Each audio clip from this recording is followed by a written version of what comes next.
मैं फोगाट बहन जी से एक बात पूछना चाहता हूँ। आपके पति एक चिट्ठी लिख के और फ्लैट में सुसाइड कर लेते हैं, ज़रा आप उस चिट्ठी के बारे में भी बताएंगे कि उन्होंने आपके और खट्टर साहब के बारे में क्या लिखा था। तो फोगाट से यही है कि पहले अपने घर को संभालें, देखें कि उनके पति ने आत्महत्या क्यों की थी, फ्लैट के अंदर किस वजह से की थी, ज़रा उसके बारे में भी देश की जनता को बताएं। बेशरम लोग हैं इस तरह की बातें, और महिला होके इस तरह की भाषा का इस्तेमाल करना, जो कि हरियाणा की भाषा में इन शब्दों का आप निकालते हो, क्या उखाड़ लिया करता आप सब जानते हैं। अगर ये कह रहे हैं क्या उखाड़ लिया, उनकी माँ ने दूध पिलाया था, 2 मिनट रुक जाते, किसानों से बात करके दिखाते। ट्रक के बिल में बढ़ के तो कोई भी कह सकता है, किसानों के सामने आके बोलिए जो आप में हिम्मत है तो।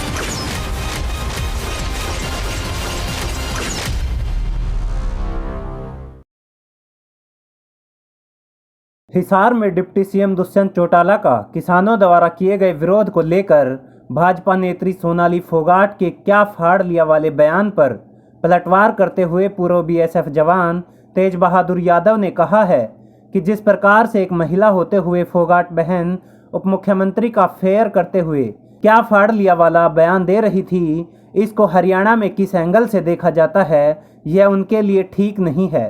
तेज बहादुर ने फोगाट से पूछते हुए कहा कि वह बताएं कि उनके पति ने एक चिट्ठी लिखकर फ्लैट में सुसाइड कर लिया था। जरा आप इस चिट्ठी के बारे में भी देश की जनता को बताएं कि उन्होंने खट्टर और आपके बारे में क्या लिखा था। उसके बारे में तो आपने कुछ नहीं बोला। एक महिला होकर आप ऐसा बयान दे रही हैं कि क्या उखाड़ लिया। हरियाणा में महिलाओं पर लगातार अत्याचार हो रहे हैं, छोटी छोटी बेटियां बलात्कार का शिकार हो रही हैं।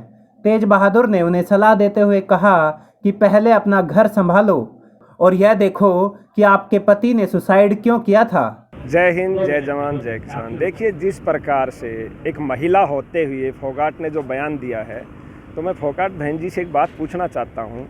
आपके पति एक चिट्ठी लिख के और फ्लैट में सुसाइड कर लेते हैं, ज़रा आप उस चिट्ठी के बारे में भी बताएंगे कि उन्होंने आपके और खट्टर साहब के बारे में क्या लिखा था।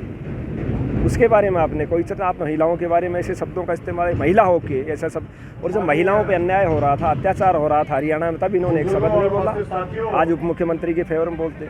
तो फोगाट से यही है कि पहले अपने घर को संभालें, देखें कि उनके पति ने आत्महत्या क्यों की थी, फ्लैट के अंदर किस वजह से की थी, ज़रा उसके बारे में भी देश की जनता को बताएं। देखिए, ये बीजेपी जो है एक भगवा पार्टी है, बेशरम पार्टी। अगर दी मुख्यमंत्री में इतनी ताकत थी तो वह हिसार में उतरते, अपने घर में भी नहीं गए और उनको गुड़गांव में आके शरण लेनी पड़ी। उप मुख्यमंत्री आगे आगे, किसान पीछे पीछे। अगर ये कह रहे हैं क्या उखाड़ लिया, उनकी माँ ने दूध पिलाया था, 2 मिनट रुक जाते, किसानों से बात करके दिखाते। ट्रक के बिल में बढ़ के तो कोई भी कह सकता है, किसानों के सामने आके बोलिए जो आप में हिम्मत है तो। बड़े बेशरम लोग हैं इस तरह की बातें, और महिला होके इस तरह की भाषा का इस्तेमाल करना, जो कि हरियाणा की भाषा में इन शब्दों का आप निकालते हो, क्या उखाड़ लिया करता आप सब जानते हैं। हम इसकी भाषा की उनकी निंदा करते हैं। और रही बात, कोई भी प्रोग्राम करके दिखाएं, कहीं भी आके दिखाएं। आज इनकी किसी उनकी नेता की औकात नहीं कि वो घर से बाहर निकल जाएं, और उस दिन तो दुष्यंत अपने घर में तक नहीं घुसे, तो इससे ज़्यादा और इनकी बेइज्जती क्या होगी। अब बेशरम लोग हैं तो क्या कहें। तेज बहादुर यादव के इस बयान के बाद मामला गरमाने के अंदाजे लगाए जा रहे हैं, लेकिन देखना यह है कि अब सोनाली फोगाट इस पर क्या रिएक्ट करती हैं। सोनाली फोगाट और तेज बहादुर यादव की इस बयानबाजी पर आप क्या राय रखते हैं, हमें कमेंट बॉक्स में ज़रूर लिख भेजें।